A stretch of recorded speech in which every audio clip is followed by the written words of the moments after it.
এই রে, অনেক দেরি হয়ে গেল। আমায় মা আজকে তাড়াতাড়ি মাঠ থেকে ফিরতে বলেছিল। এ বাবা, এত তাড়াতাড়ি? আজ মায়ের ছোট পিসি শাশুড়ি আসবে আমাদের বাড়ি, কয়েকদিন থাকবে। ঠান্দিদা হয় আমার।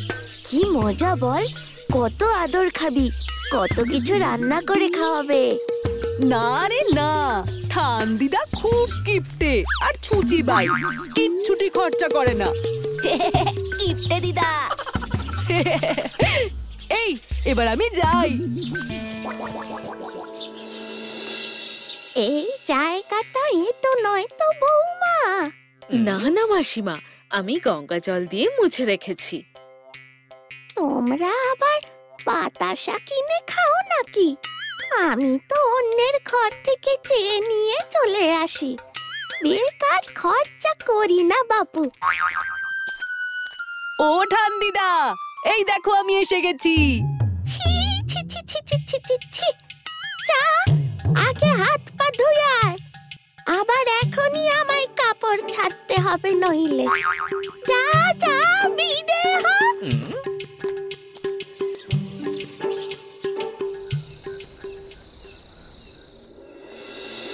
একটু ফেনা ভাত আর একটু শাক সেদ্ধ হলেই তো হয়ে যেত।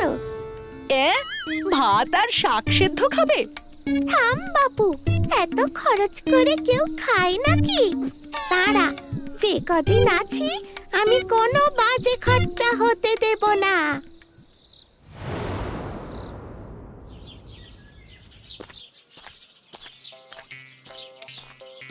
এই নাও বৌমা, আজ এই শাক আর ভাত খাবো। এ কি করেছেন আপনি? শাক কিনতে গেলেন কেন? বলাইয়ের বাবাকে বললেই তো কিনে নিয়ে আসতো। মরণ দশা, কিনবে কেন? আমি তো ক্ষেত থেকে তুলে নিয়ে এসেছি। সে কি কাণ্ড!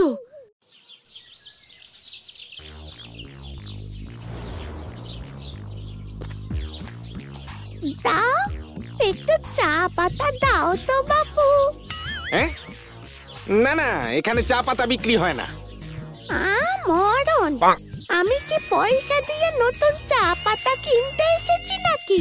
যে চা পাতাটা ফুটিয়ে ফেলার জন্য আলাদা করে রেখেছো সেটাই ঠোঙায় ভরে দাও দেখি।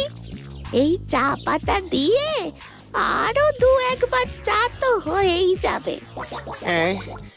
কি বলছেটা কি এই বুড়ি? এদিকে না দিলেও খারাপ লাগবে, বলাইদের বাড়ির অতিথি বলে কথা। যাই, দিয়েই দি।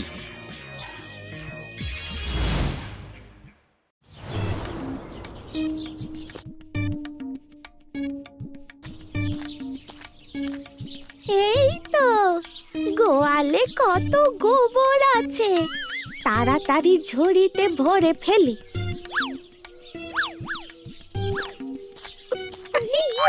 আরে বাবা রে বাবা রে বাবা রে, কোমরটা গেল রে। এই বুড়ো বয়সে কোমর ভাঙলে আর জুড়বে বলে মনে হয় না।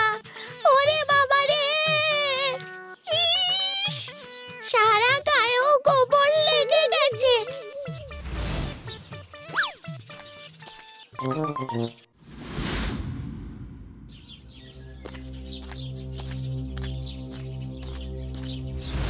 মা, ও মা, দেখে যাও, শিগগিরই এসো। এ কি মাসিমা, এ কি অবস্থা হয়েছে আপনার? এত গোবর মেখেছেন কেন? আর এইরকম তাপি মারা ছেঁড়া শাড়ি পরে বেরিয়েছেন কেন? দাঁড়ান, আমি বলাইয়ের বাবাকে বলে কালই নতুন শাড়ি আনিয়ে দেব।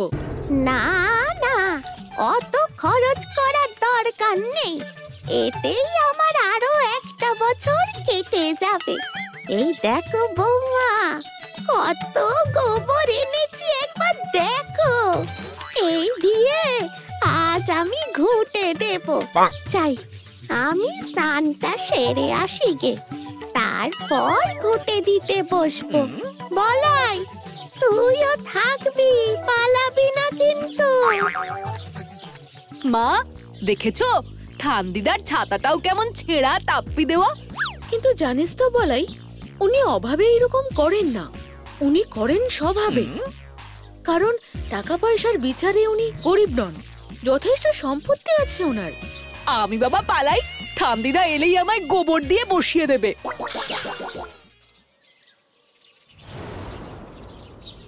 আচ্ছা বলাই, ঠান্দিদার গল্প তো বল, কেমন আছে সে? আর বলিস না, জবে থেকে এসেছে যা পারছে তাই করে যাচ্ছে। কেন গো, কি হলো বলাই দাদা? বলছি কি আর সাধে, জানিস তোরা ঠান্দিদার কিপটেমি এত বেড়ে গেছে যে যারটার ক্ষেত থেকে আনাজ শাক পাতা নিয়ে চলে আসছে। ও মা, সে কি গো?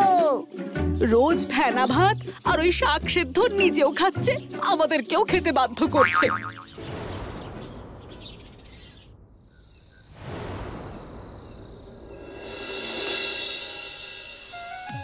দাও বৌমা, আমি খাবারটা বেড়ে দিচ্ছি।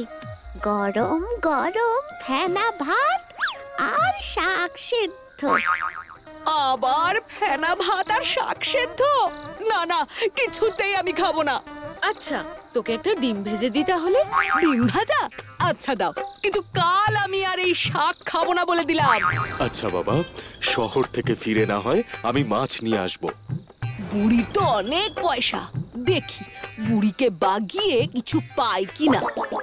ও ঠান্দিদা, সোনা ঠান্দিদা, তুমি খুব ভালো জানো। বাবা, তোর কি হলো রে বলাই? নিশ্চয়ই কিছু বায়না করবি। ও ঠান্দিদা, আমার খুব চিংড়ি মাছ খেতে ইচ্ছে করছে, কাল খাওয়াবে? সর্বনাশ, সে তো অনেক দামি। না বাবা না, ও সব হবে না। শয়তান পাজি ছেলে চিংড়ি মাছের জন্য আমার প্রতি ভালোবাসা উথলে পড়ছে। বুড়ির থেকে চিংড়ি মাছ আদায় তো আমি করবই, কিন্তু কিভাবে? আচ্ছা, বুড়ি তো রোজ মন্টু কাকুর দোকানে যায়, মন্টু কাকুর সাথেই কথা বলতে হবে।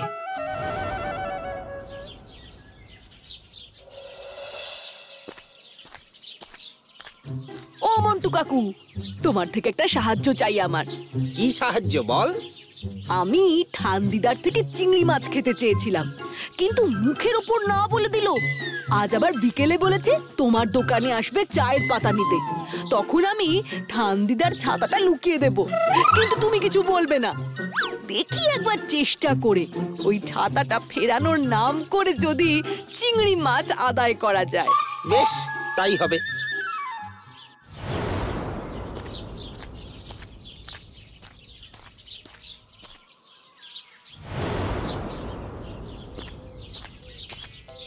কই গো বাবা মন্টু, আমার চায়ের পাতাগুলো দাও। মাসিমা, আপনি বরং নিজেই গিয়ে ওই দূরে রাখা বালতি থেকে চায়ের পাতা নিয়ে নিন। আমি এই খদ্দেরগুলোকে ছাড়তে ব্যস্ত আছি। আচ্ছা আচ্ছা, ঠিক আছে।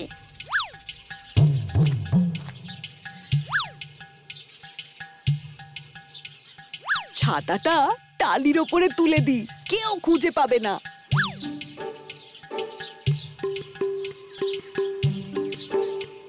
আরে ঠান্দিদা, তুমি এখানে? আর ওদিকে বাড়িতে কৃষ আর রানী এসেছে। ওরা কিন্তু তোমার গোবর গঙ্গা জল ছড়ানো জায়গায় বসে জায়গাটা অশুদ্ধ করে দিতে পারে। সর্বনাশ, চল চল, তাড়াতাড়ি বাড়ি চল।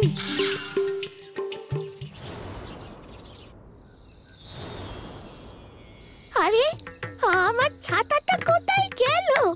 বাবা বলাই, দেখ তো একটু। আমি পারবো না খুঁজে দিতে, চিংড়ি মাছ তো খাওয়ালে না, ওই টাকায় নতুন ছাতা কিনে নাও।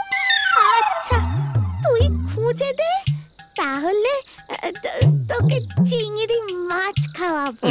ঠিক আছে, কাল তাহলে না হয় খুঁজে দেখবো। আমি তো বিকেলে শুধু মন্টুর দোকানে গিয়েছিলাম, আর তো কোথাও যাইনি বাপু।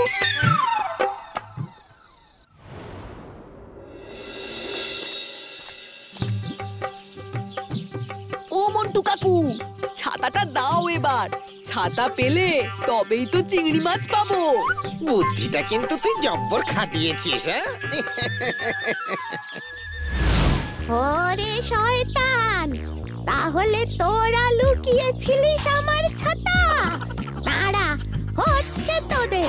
চিংড়ি মাছ খাওয়া আমি পার করছি।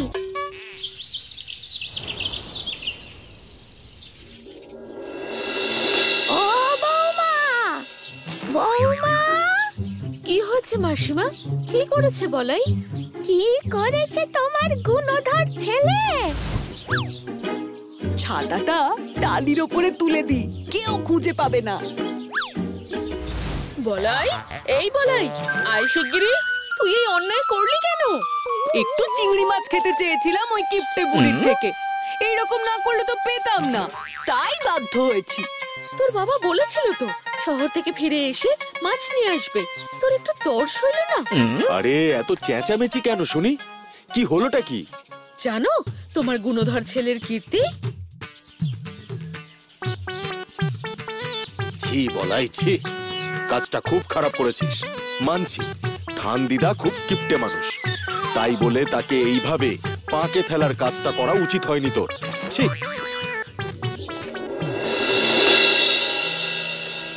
সকাল গড়িয়ে দুপুর হয়ে গেল, কিন্তু মাসিমা রেগে মেগে যে কোথায় গেল কে জানে। এই তো মাসিমা এসে গেছেন। এই নাও বৌমা, এই ঝুড়িটা রান্নাঘরে গিয়ে রাখো। চিংড়ি মাছ! হ্যাঁ, ছেলেটা যা কাণ্ড করলো ওই মাছের জন্য, আমি কি আর না এনে থাকতে পারি? চিংড়ি মাছের ভাপা আর চিংড়ি মাছের মালাইকারি। কিন্তু আপনি এত টাকা কেন খরচ করতে গেলেন মাসিমা? আমি একা মানুষ, ভাত আর শাক সেদ্ধ খেয়েই কেটে যায়। আমার দাদু ভাইয়ের এইটুকু আবদার আমি মেটাবো না? কি যে বলো! তুমি খুব ভালো ঠান্দিদা, তুমি সত্যিই খুব ভালো।